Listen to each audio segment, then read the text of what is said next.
Hello friends, എല്ലാവർക്കും നമസ്കാരം. നിങ്ങളേവരും കാത്തിരിക്കുന്ന ഗോമതിയുടെയും ബാലന്റെയും ഇന്നത്തെ വിശേഷത്തിലേക്ക് എല്ലാ കൂട്ടുകാർക്കും സ്വാഗതം. എല്ലാവർക്കും നല്ലൊരു ദിവസം ആശംസിച്ചുകൊണ്ട് തന്നെ നമുക്ക് ഇന്നത്തെ വിശേഷത്തിലേക്ക് കിടക്കാം.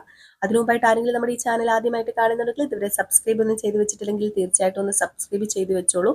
അതിനോടൊപ്പം നമ്മുടെ വീഡിയോ ഇഷ്ടപ്പെടുകയാണെങ്കിൽ ഒരു ലൈക്കും കൂടി അടിച്ചിട്ട് പോകാവുള്ളേ. അപ്പൊ തുടങ്ങുമ്പോൾ തന്നെ കാണിക്കുന്നത് നമ്മുടെ ആര്യനെയും ആകാശിനെയാണ്. അങ്ങനെ നമ്മുടെ ആകാശ് ഇങ്ങനെ നിൽക്കുമ്പോഴത്തേക്കും ആര്യൻ അങ്ങ് ചെല്ലുന്നു. ആകാശിന് ഭയങ്കര വിഷമം. രാവിലെ അച്ഛൻ ഇവരെ കുറ്റപ്പെടുത്തുകയും വഴക്ക് പറയുകയൊക്കെ ചെയ്തല്ലോ, പ്രത്യേകിച്ച് നമ്മുടെ ആകാശനെ. അപ്പൊ ഇതൊക്കെ അങ്ങോട്ട് ഉൾക്കൊള്ളാൻ കഴിയുന്നില്ല. അങ്ങനെ നമ്മുടെ ആര്യൻ വരുമ്പോ പറയാണ്, അച്ഛന് നമ്മളോട് ഒട്ടും ഇഷ്ടമില്ല. അച്ഛന് സത്യം പറഞ്ഞു കഴിഞ്ഞിട്ടുണ്ടെങ്കിൽ നമ്മളെ കണ്ണെടുത്താൽ കണ്ടുകൂടാ, ആ ഒരു രീതിയിലാണ് അച്ഛൻ നമ്മളോട് പെരുമാറുന്നത്. ഇന്ന് രാവിലെയും ശ്രദ്ധിച്ചില്ലേ നീ, എന്തൊക്കെയാ അച്ഛൻ പറഞ്ഞത്? ഓ, ഇതൊക്കെ മനസ്സിലിട്ടോണ്ട് നടക്കാണോ ആകാശേട്ടൻ? അതൊക്കെ അച്ഛൻ വെറുതെ പറഞ്ഞതല്ലേ. ഇപ്പൊ അങ്ങനെയായോ? ഇത് എന്താടാ ആര്യ നീ ഇങ്ങനെ? അത് പിന്നെ അച്ഛൻ വഴക്ക് പറയും ശ്വാസിക്കുകയൊക്കെ ചെയ്യുന്നേ, അതൊക്കെ ശരിയാണ്. അച്ഛനെ ഞാൻ ബഹുമാനിക്കാറില്ല. അച്ഛൻ പറയുന്ന വാക്കുകൾ ഞാൻ കേൾക്കാറില്ല. അങ്ങനെയല്ലേ അച്ഛൻ പറയാറുള്ളത്? അച്ഛൻ അങ്ങനെയല്ലേ എന്നെ ഇഷ്ടമില്ലാത്തത്? പക്ഷെ എനിക്ക് എൻ്റെ അച്ഛനെ ഒരുപാട് ഇഷ്ടമാണ്. പിന്നെ ആകാശേട്ടനും ആനന്ദേട്ടനും കാണിക്കുന്നത് പോലെ തന്നെയുണ്ടല്ലോ, ആ ഒരു അച്ഛൻ കയറി വരുമ്പോ എണീക്കാനും അച്ഛൻ പറയുന്നതെല്ലാം കേട്ടു നിന്ന് എല്ലാം എസ് എസ് എസ് എന്ന് പറഞ്ഞ് സമ്മതിക്കാനും എന്നും എന്നെ കൊണ്ട് പറ്റില്ല. ഞാൻ ന്യായത്തിന്റെ കൂടെ നിൽക്കും എന്ന് പറഞ്ഞ് എൻ്റെ അച്ഛനല്ലാതെ ആവുന്നില്ലല്ലോ. അത് എൻ്റെ അച്ഛനല്ലേ. അതുകൊണ്ടാണ് ഞാൻ പറഞ്ഞത്, ഈ കാര്യമൊക്കെ ഒരു കാര്യം ചെയ്യും, ഈ ചെവി കൂടെ കേട്ട് ഈ ചെവി കൂടെ അങ്ങ് കളയണം. ഈ ആര്യന്റെ പോളിസി അതാ. അതുകൊണ്ട് തന്നെ ഈ ആര്യന് ഒരു കുലുക്കവും ഇല്ലാത്തത്. അല്ലാതെ ഇതെല്ലാം മനസ്സിൽ വെച്ചുകൊണ്ട് നടന്നു കഴിഞ്ഞിട്ടുണ്ടെങ്കിലുണ്ടല്ലോ, അതിനൊന്നും ഒരു പരിഹാരവും ഉണ്ടാകത്തില്ല. അച്ഛൻ എപ്പോഴും ഇങ്ങനെ തന്നെയാ, ഇനിയും അങ്ങനെ ആയിരിക്കും. അപ്പൊ പിന്നെ ആരാ മാറേണ്ടത്? നമ്മളല്ലേ. നമ്മുടെ മാറ്റം അനിവാര്യമാണെങ്കിൽ നമ്മൾ മാറുക, മാറ്റം അനിവാര്യം അല്ലെങ്കിൽ നമ്മൾ മാറണ്ട. അപ്പോഴത്തേക്കാണ് നമ്മുടെ ആകാശ് പറഞ്ഞ, അല്ല നമ്മുടെ കാര്യങ്ങളൊക്കെ പോട്ടെ, പക്ഷേ ആര്യയും മിത്രയും അവർക്കൊക്കെ എന്താ പ്രശ്നം ഇരിക്കുന്നത്? അവർക്ക് ഈ കുടുംബത്തെക്കുറിച്ച് നന്നായിട്ട് അറിയാം. അച്ഛനെയും അമ്മയും നമ്മളെയൊക്കെ നന്നായിട്ട് അറിയാവുന്നതല്ലേ. അതുകൊണ്ട് അവരത് തമാശ രീതിയിൽ മാത്രമേ കാണത്തുള്ളൂ. ഇനിയിപ്പം വേറെ രീതിയിൽ കാണുന്നവരാണെങ്കിൽ ശരിയാണ്, പക്ഷെ അവർക്ക് അങ്ങനെയൊന്നുമില്ല. അവര് ഞാൻ പറയുന്ന പോലെ തന്നെ ഈ ചെവി കൂടെ കേട്ട് ഈ ചെവി കൂടെ കളയുള്ളൂ. അതുകൊണ്ട് അത് ഓർത്ത് വിഷമിക്കൊന്നും വേണ്ട. ആകാശേട്ടൻ ഒരു കാര്യം ചെയ്യാം, പോയി കിടക്കാൻ നോക്കാൻ പറയാം. അപ്പോഴത്തേക്ക് നമ്മുടെ ധർമ്മം വന്നിട്ട്, എന്ത് പറ്റി അനിയനും ചേട്ടനും കൂടി ഇവിടെ നിന്നൊരു സംസാരം? അതെ, പാതിരാത്രി ഇവിടെ നിന്ന് സംസാരിച്ചാൽ മതിയോ? ഭാര്യമാരവിടെ ഇരിപ്പില്ലേ? ഹാ, അതുമല്ല, ദേ ഈ ദേവമംഗലത്ത് ഒരു കുഞ്ഞിക്കാലം ഓടണ്ടേ? അതിന് നിങ്ങൾ ഇവിടെ വന്ന് നിന്നാൽ ശരിയാവോ?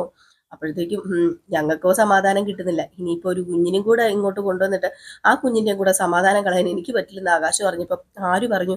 ഒരു കുഞ്ഞുണ്ടായി കഴിയുമ്പോഴായിരിക്കും ചിലപ്പം ദേ നിങ്ങളുടെയൊക്കെ അച്ഛന്റെ സ്വഭാവം മാറുന്നത്. കൊച്ചുമക്കൾക്ക് മാത്രമേ ഇങ്ങനെയുള്ളവരെ പിടിച്ചു പൂട്ടാൻ പറ്റത്തുള്ളന്നേ. അതുകൊണ്ട് എത്രയും പെട്ടെന്ന് ഇവിടെ ഒരു കുഞ്ഞിക്കാല് ജനിക്കണം. അങ്ങനെ കുഞ്ഞിക്കാലം ഉണ്ടായിട്ടുണ്ടെങ്കിൽ ബാലൻ എന്ന് പറയുന്ന കൊമ്പൻ വരെ അവിടെ മുട്ടുകുത്തി നിൽക്കും. നോക്കിക്കോ എന്നൊക്കെ നമ്മുടെ ധർമ്മൻ ഇങ്ങനെ പറഞ്ഞു. ഇത് കേട്ടപ്പോഴത്തേക്ക് നമ്മുടെ ആകാശം ആരും ഇങ്ങനെ നിന്ന് ചിരിക്കുകയാണ്. അപ്പൊ ആ ഒരു സീനൊക്കെ കഴിഞ്ഞ് പിന്നെ കാണിക്കുന്ന സീൻ എന്ന് പറഞ്ഞാല്, നമ്മുടെ മിത്രയ്ക്ക് ഭയങ്കര ഒരു വെപ്രാളവും പരവേശമൊക്കെ ആണ് കേട്ടോ. അപ്പൊ ഇവരിവിടെ എല്ലാവരും കൂടി ഇരുന്ന് ഫുഡൊക്കെ കഴിക്കുകയാണ്. അപ്പൊ മിത്രയ്ക്ക് എന്നുമുള്ള ആ ഒരു രീതിയിലല്ല മിത്ര ഇരിക്കുന്നത്. അപ്പൊ നമ്മുടെ ബാലനാണെങ്കിൽ ആര്യനെ ചോദ്യം ചെയ്യാം, നീ എപ്പോഴാ വന്നത്? നീ പാതിരാത്രി അല്ലേടാ ഇന്നലെ വന്നതെന്ന്. അപ്പം മിത്ര പറഞ്ഞു, ഇല്ല, ആര്യൻ നേരത്തെ വന്നു. അപ്പോഴാണ് നമ്മുടെ ദേവി പറയുന്നത്, ആര്യൻ നേരത്തെ വന്നിട്ടാണോ മിത്ര കാത്തിരുന്നത്? ഇതെന്താ മിത്ര ഇങ്ങനെയൊക്കെ പറയുന്നതെന്ന്. അപ്പോഴത്തേക്കും തന്നെ നമ്മുടെ മിത്രയ്ക്ക് കലി വന്നു കേട്ടോ. ആര്യനും ദേഷ്യം വന്നു. ദേവി ഉള്ളതെല്ലാം ഇങ്ങനെ വിളിച്ചു പറഞ്ഞു കഴിഞ്ഞിട്ടുണ്ടെങ്കിൽ, സത്യം പറഞ്ഞു കഴിഞ്ഞിട്ടുണ്ടെങ്കിൽ ഇവരോട് ദേഷ്യം കൂടുതലേ ഉള്ളൂ ബാലന്. അപ്പൊ മിത്ര ഇങ്ങനെ തന്നെ നോക്കിക്കൊണ്ടിരിക്കുമ്പോഴാണ് മിത്രയുടെ ഫോണിലേക്ക് പെട്ടെന്ന് മിഥുൻ വിളിക്കുന്നത് കണ്ടതും പേടിച്ചു പോയിട്ടോ മിത്ര പെട്ടെന്ന് ഫോൺ അങ്ങ് ഓഫ് ചെയ്ത് വല്ലാണ്ട് വരണ്ടിരിക്കാം. അപ്പം ദേവി ചോദിച്ചു, എന്ത് പറ്റി മിത്രയ്ക്ക് എന്താ പറ്റിയത്? ആരാ ഫോണില്? അപ്പം ആരുമില്ല അടുത്ത്.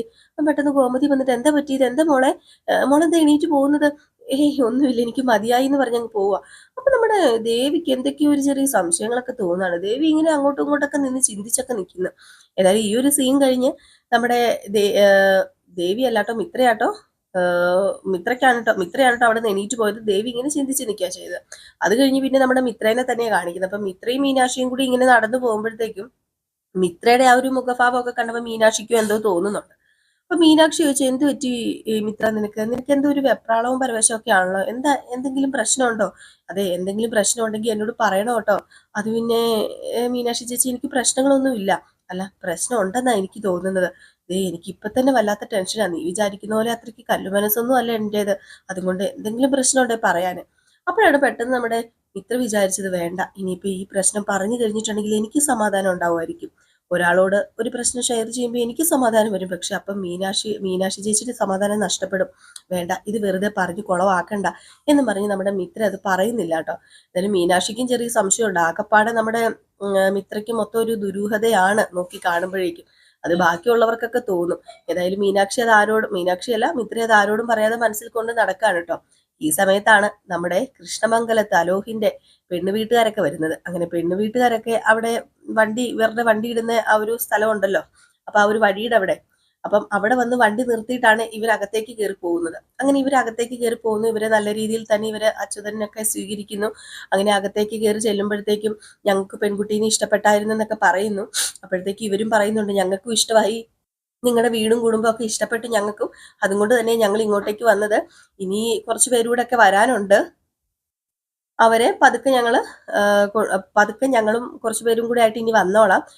പെണ്ണുങ്ങളൊക്കെ അവിടെ നിന്ന് ഒത്തിരി പേര് കാണാനൊക്കെ ഉണ്ടെന്നൊക്കെ ഇങ്ങനെ പറഞ്ഞു. അപ്പം പറഞ്ഞു, അതിനിപ്പോ എന്താ, നിങ്ങൾക്ക് സമയം കിട്ടുന്ന ഒരു ദിവസം ഇങ്ങോട്ടേക്ക് വന്നാൽ മതി. പിന്നെ ഈ വീട് അലോഹിന്റെ പേരിൽ തന്നെയാണ്. ഇപ്പൊ അലോഹിന്റെ പേരിൽ അല്ലെങ്കിലും കല്യാണത്തിന് മുമ്പ് ഈ വീട് അലോഹിന്റെ പേരിൽ എഴുതി വെക്കുന്നു. ഇത് കേട്ടപ്പോഴത്തേക്കും നമ്മുടെ ഗോമതിയുടെ അമ്മയ്ക്കും അതുപോലെ തന്നെ മിത്രയുടെ അമ്മയ്ക്കൊക്കെ ഭയങ്കരമായിട്ടൊരു ഇത് വരുന്നുണ്ട്. കാരണം അവർക്ക് വലിയ താല്പര്യമൊന്നുമില്ല. പക്ഷേ ഇവരുടെ ഈ ആണുങ്ങൾ പറയുന്നതൊട്ട് എതിർത്ത് നിൽക്കാനും പറ്റുന്നില്ല. നമ്മുടെ അലോഹിന്റെ അമ്മയ്ക്ക് ഭയങ്കര സന്തോഷമാണല്ലോ, പിന്നെ മോനാണല്ലോ വീട് കിട്ടാൻ പോകുന്നത്. അപ്പൊ അവര് പറഞ്ഞു, വീടും കൂടൊന്നും ഞങ്ങൾ നോക്കുന്നൊന്നുമില്ല, ഞങ്ങൾക്ക് ചെറുക്കര മതി, അത് മാത്രമേ ഞങ്ങൾ നോക്കുന്നുള്ളൂ.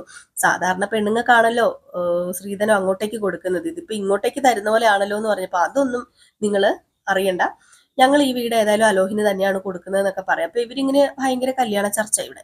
അപ്പോഴാണ് ദേവി പെട്ടെന്ന് നോക്കിയപ്പോഴത്തേക്കും ഒരു വണ്ടി ഇങ്ങനെ വന്ന് കിടക്കുക. ബാലന്റെ വണ്ടി ഇറങ്ങി പോകാനും പറ്റത്തില്ല.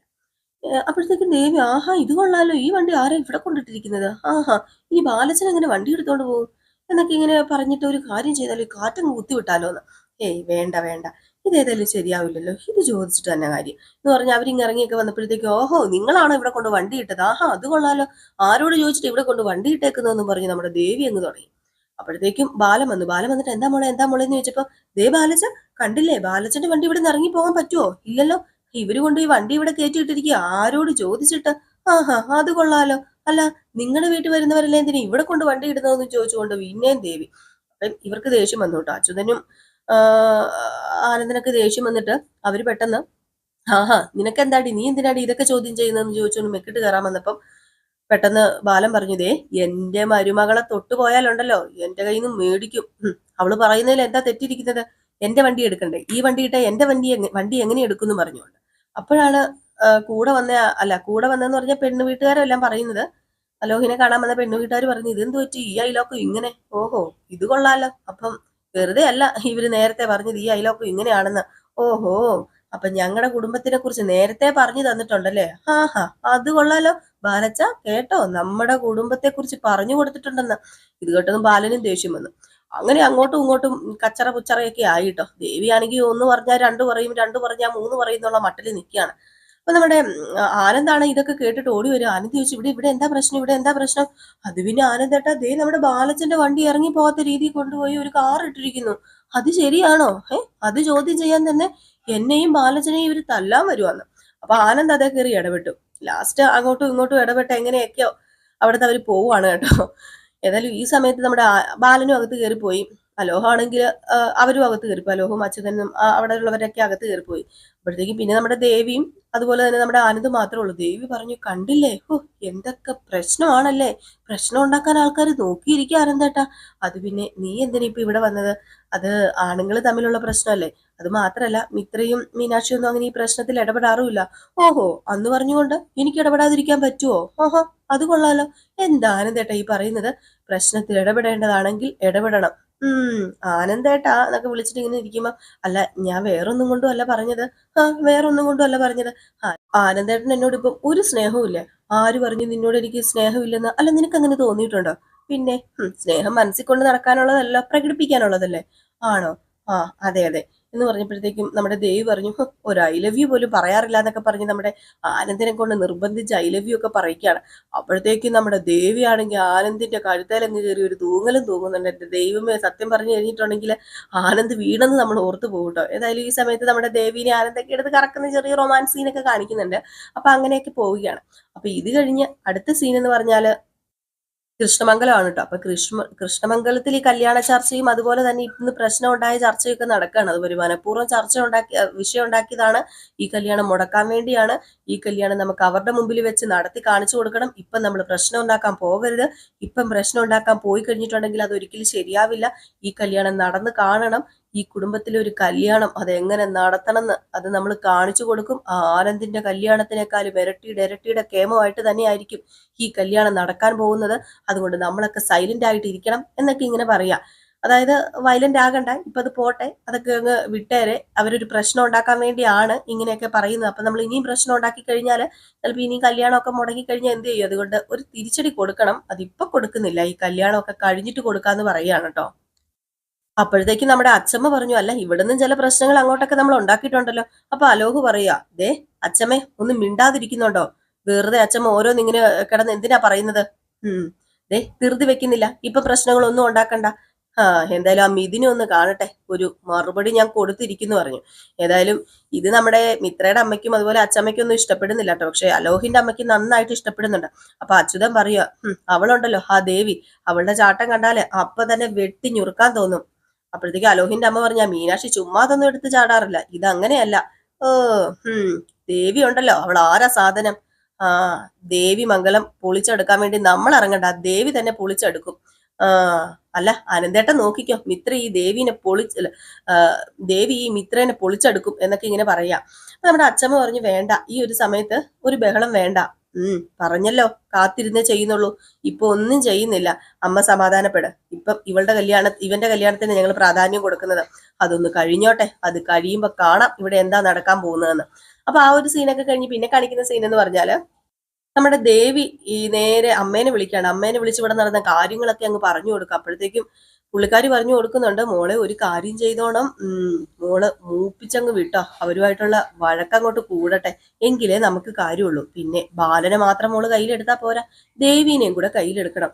അത് പിന്നെ അല്ല ദേവീനെ അല്ല കേട്ടോ, സോറി, ഗോമതിനെയും കൂടെ കയ്യിലെടുക്കണം. അപ്പൊ നമ്മുടെ ദേവി പറഞ്ഞു, അത് പിന്നെ എന്നോട് അമ്മയ്ക്ക് വലിയ താല്പര്യമൊന്നുമില്ല, മിത്രയോടും മീനാക്ഷിയോടും ഇഷ്ടം. ആ ഇഷ്ടം മോളോടാക്കണം, അതാ മോളുടെ കഴിവ്. അപ്പോഴത്തേക്ക് പെട്ടെന്ന് ദേവി വെളിയിൽ വന്ന് വിളിക്കാണ് കേട്ടോ. ദേവിയല്ല, സോറി, നമ്മുടെ ഗോമതി വെളിയിൽ വന്ന് വിളിക്കാണ് കേട്ടോ. അപ്പം ഗോമതിയും ദേവിയും തമ്മിൽ എപ്പോഴും മാറിപ്പോകുന്ന വേറൊന്നുമല്ല, നമ്മുടെ ബാലനും ദേവിയും ആ ഒരു വേറെ ആയിരുന്നല്ലോ. അപ്പൊ അതുകൊണ്ടാട്ടോ പെട്ടെന്ന് മാറുന്നത്. അപ്പൊ നമ്മുടെ ഗോമതി വന്ന് വിളിക്കുമ്പോഴത്തേക്കും, അമ്മേ ഞാൻ ഫോൺ വെക്കാന്ന് പറഞ്ഞ് പെട്ടെന്ന് തന്നെ ദേവി വെളിയിലേക്ക് ഇറങ്ങി പോവാണ്. ഈ ഒരു സീനൊക്കെ കാണിച്ചിട്ടാണ് ഇന്നത്തെ വിശേഷം അവസാനിക്കുന്നത്. അപ്പൊ എല്ലാവരും കാത്തിരിക്കുക അടുത്ത വിശേഷത്തിനായിട്ട്. അടുത്ത വിശേഷവുമായി എത്രയും പെട്ടെന്ന് വരാം. പിന്നെ നമ്മുടെ വീഡിയോ ഇഷ്ടപ്പെട്ടെങ്കിൽ ഒരു ലൈക്കും കൂടി അടിച്ചിട്ടേ പോകാവുള്ളൂ. അപ്പൊ എല്ലാവർക്കും ടാറ്റാ, ബൈ ബൈ.